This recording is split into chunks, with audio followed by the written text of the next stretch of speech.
Okay. Hi. Hello. Hi. I'm Donna. I'm Anthony. And we're going to do an Autism Mythbusters series. Yes, we are. And Mythbuster series number 1. What evil topic shall we start with? I think you mentioned narcissism earlier. Oh, yes. We might start with that. All right. So, you're diagnosed on the autism spectrum? Yeah. Whoa, what does that mean to you? I'm diagnosed with Asperger's. Yeah, is that the only thing in your fruit salad? I don't believe so. What else do you think is in your fruit salad? Anxiety, tics, nervous tics. OCD? Yeah, that's what I was looking for. OCD. Yeah. Allergies? Yes, allergies, asthma. So some of those things kind of come together to alter and make your Asperger's a little more quirky, right? Yes and no. Okay. Some of it's not really connected to the Asperger's, but people tend to mistake parts of my personality, parts of other stuff, and call it the Asperger's when it isn't. Well, that's kind of cool, because if that's the case, which part is just the Asperger's? Very good question. Is it information processing? Is it language processing? That would be part of it. So do you have a language processing disorder? I don't know. Are you a bit meaning deaf? Do you lose meaning? I can lose parts of conversation and have to sort of... What happens is someone might say something to me and I'll be like, what was that? And before they even start to explain it, I'm like, oh, okay, that's what you said. Because there's that very brief moment of not... I hear it, but I don't hear it. Okay, so you have moments of meaning deafness? I guess, yeah. Okay, so you have a language processing disorder. Okay. In your fruit salad. So I do. Okay, but if that's not your Asperger's, what is? There's a point to this. Okay. Okay, well, can you ask me a bit more of a specific question? Okay, well, are you an encyclopedic mind? Are you extremely obsessive compulsive as a personality, very anal, very perfectionist driven? Well, I'm not like Sheldon Cooper from Big Bang Theory. Okay, so you don't have OCPD, obsessive compulsive personality I don't believe so. However, some subjects I'm really into, for example, musical theatre, I do tend to talk a lot about that when the occasion calls for it, and people have said to me I am like a musical theatre encyclopedia. Okay, so Is it that you struggle to tell what's relevant from what's irrelevant, or you don't really care? How do you mean? Are you rambling on and on your favourite subject because you don't realise the other people might be bored? Yeah, I used to do that. Or because you're just excited about your subject? Well, usually when I talk about it enthusiastically, I talk about it because I am excited about it, and I guess in the past I may have been unaware if people were bored. Okay. So which is fair enough because they never told me. So you had some difficulty reading facial expression, body language and intonation. Well, they could have just told me they were bored with it. Well, they didn't have to tell you that because they don't have social emotional agnosia. And because they don't have it, they're actually telling each other a whole lot of stuff in a non-verbal language, a non-word language, called body language, facial expression and intonation. Yes, but they speak a different language to me. Yeah, but if you have social emotional agnosia, you don't get that language. It doesn't exist. It's not there. Yeah, and I have German and French agnosia as well. Okay, so... But do you agree that there were times in your background where you fitted social emotional agnosia? You couldn't read facial expression, body language, intonation, so you needed people to tell you why they were saying what they were saying, what they expected, etc., etc. I guess. So that's not the Asperger's either, but it's in your fruit salad. Have we found any Asperger's yet?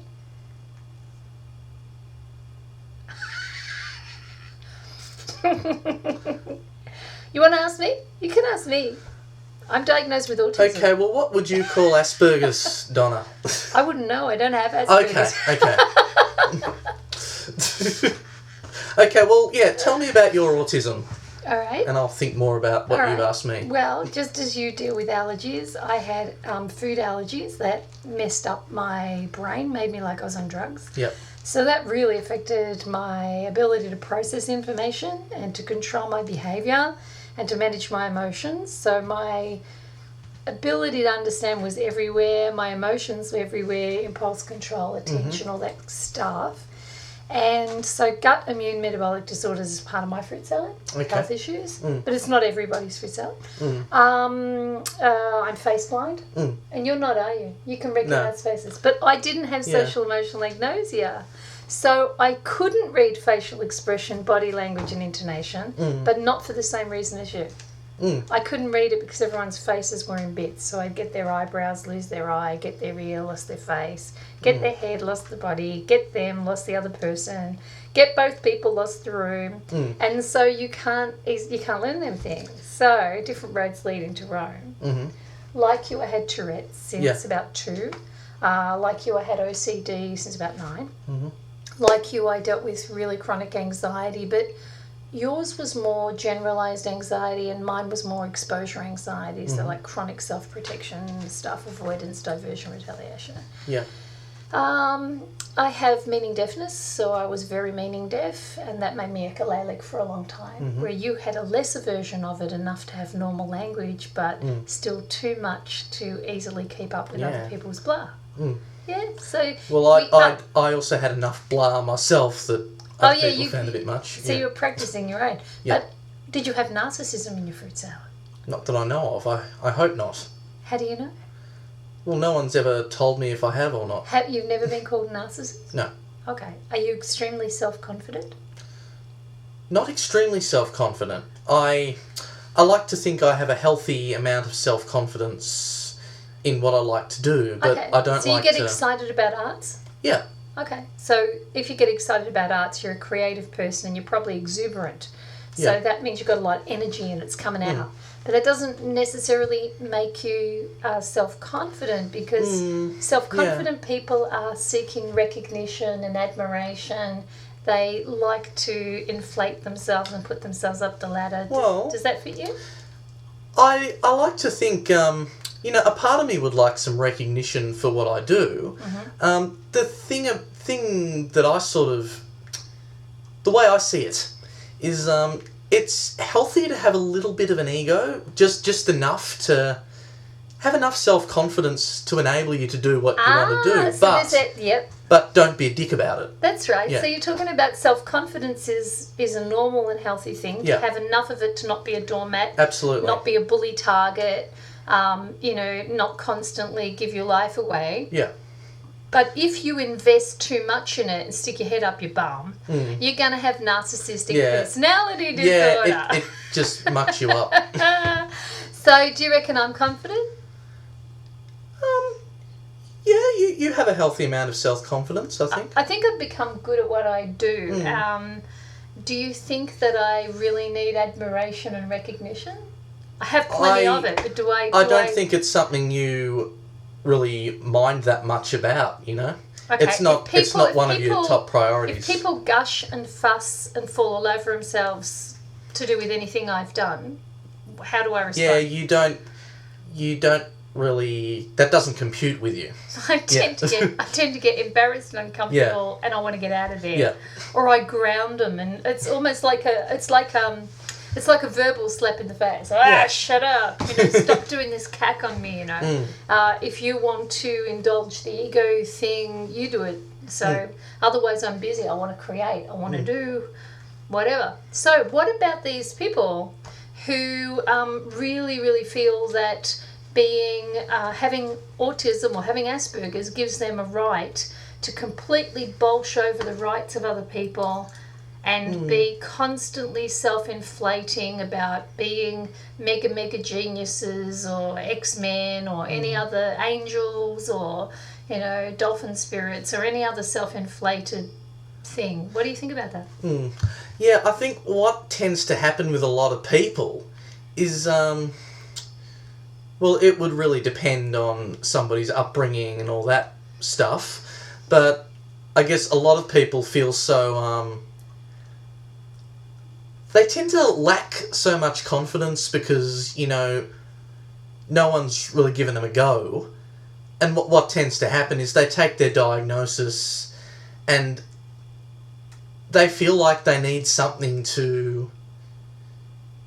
In other words, you don't have a bloody clue why people become narcissists. Hang on, I haven't finished yet.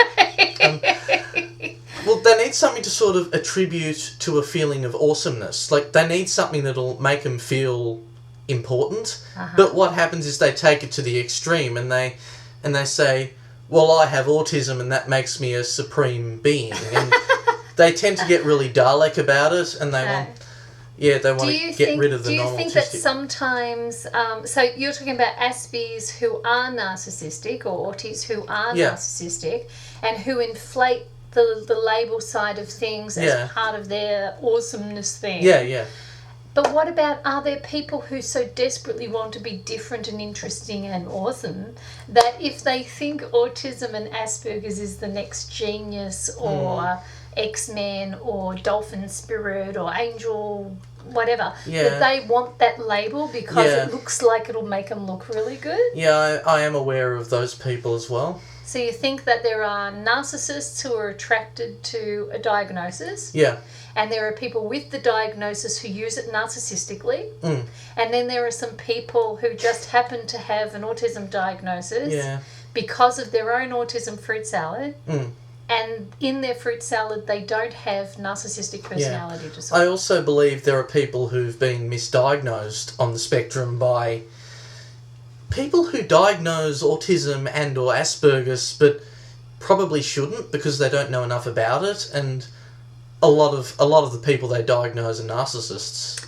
So, could those people have a percentage of Asperger's and autism? Possibly. This is a good one. It's difficult to say.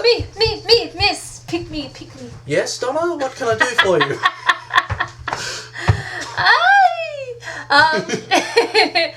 So, what I was thinking, I've so overexcited myself, I can't remember what I was going to say.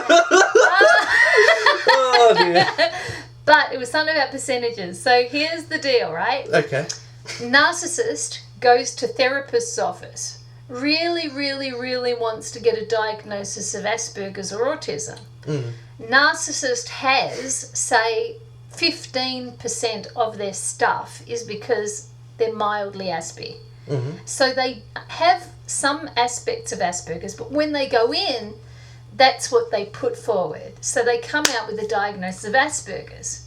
So, in other words, they go in to get diagnosed and they pretend to be Aspie. No, they play on their Aspiness. Okay, yep, gotcha. And then when they come back out, the therapist might think that they were quite Aspie or 60% Aspie, but in reality, they then go back to their 85% narcissism. Yeah. And anyone else who meets them just thinks, what happened? You know, because you're bolshing around, you're doing cyber stalking crap, you're doing cyberbullying rubbish on people, you're wearing your label like a trophy, you know, like a badge, and you're using it to go around abusing people, and you're getting a girlfriend saying she's got to do everything you want because you've got Asperger's and otherwise you're going to have a major tanty, you know.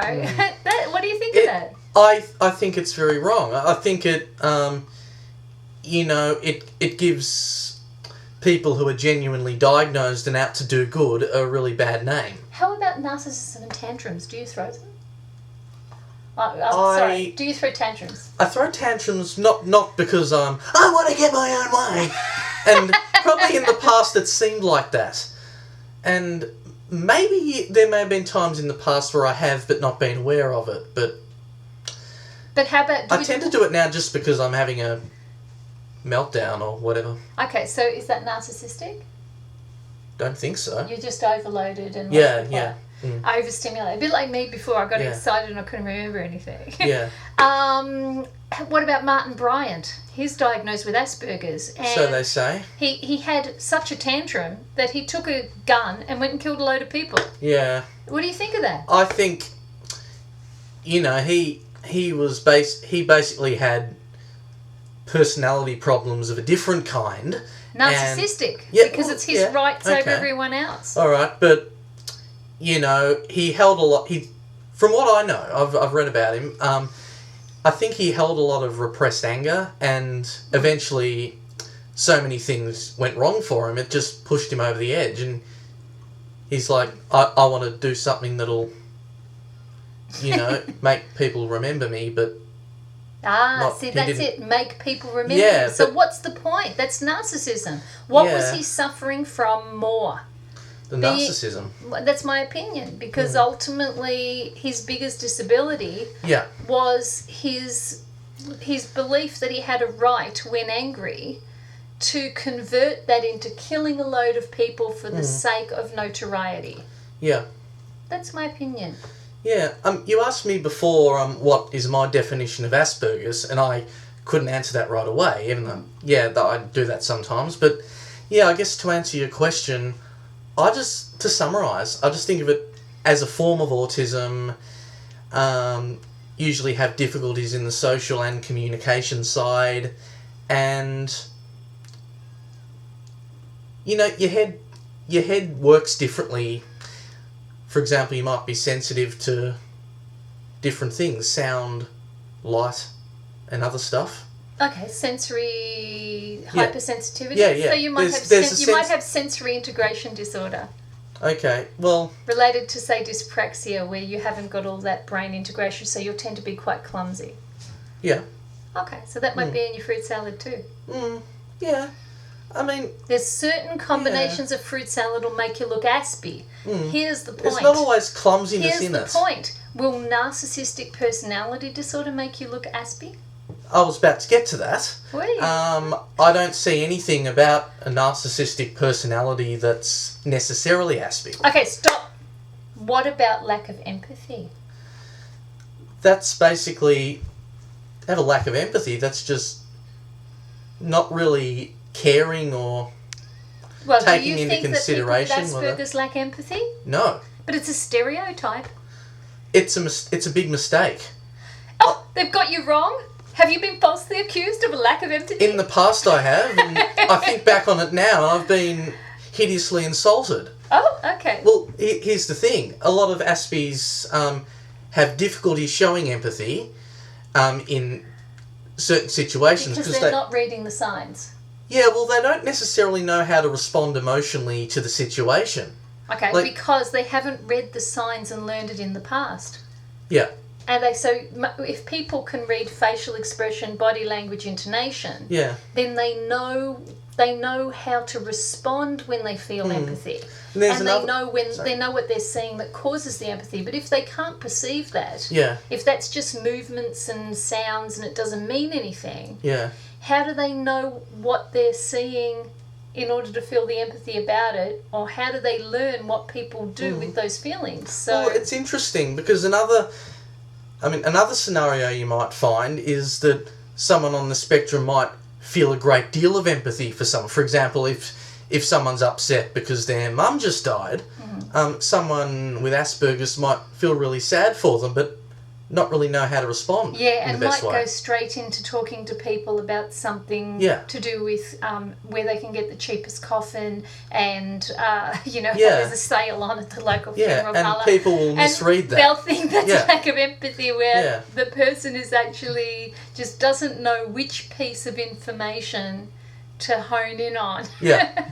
And so randomly just starts trying to be helpful in ways that gets perceived as really unempathic. So that's quite different to a narcissist who is just so full of themselves that everybody else is seen as a waste of time. Yeah? Absolutely. And that will come across lack of empathy. In other words, a lack of empathy can be caused by many different things. Lack of empathy has its own fruit salad. And one of those things that can look like a lack of empathy is just not getting it. Yeah. Another thing that can look like a lack of empathy is not knowing which piece of information to use to respond. Another thing that can look like lack of empathy is people being very self-protective and afraid to show who they are, so exposure anxiety will make you look the other way, say something to divert, that sort of stuff can make you look like you don't care, but you're actually caught up in your own self-protection stuff. Or a lack of empathy can be, you just got your head up your butt. Okay, what should people... That must smell bad. I'm sure. What should people who have do you have empathy for people with narcissistic personality disorder?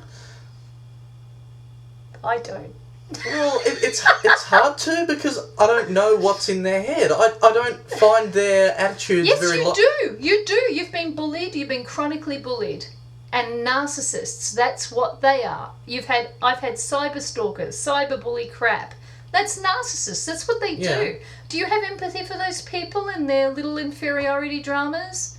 That they have to do that to someone else to turn themselves into a guy? I have no empathy for that. I don't personally find it logical, so... I don't find it logical, and I don't find it nice. No, it's not. And I don't like when people with that crap then start doing it either to other people diagnosed with autism, or they take that crap and use their new label as a means of going and attacking non-autistic people. I completely agree. And pushing everybody around about, you have to treat me like this because I've got this label. So again, there's a difference between narcissism and self-advocacy. Yeah. So we will say to people, look, here's the deal, here's how it's working for me, here's the fallout. If we're going to change this, can we do it this way? Now, that's not bossing people around, that's advocacy. Yeah. But you can see that there are people who might have narcissistic stuff who just like to get away with whatever they want. True. Bugger. Yeah, I know. It's all right. not good. Are you happy? Yeah, I'm happy. Yeah. You If happy? you're happy and you know it, clap your hands. If you're happy and you know it, clap your hands. If you're happy and you know it, you really ought to show it unless you have Asperger's. If you're happy and you know it, clap your hands. Thanks very much. Bye.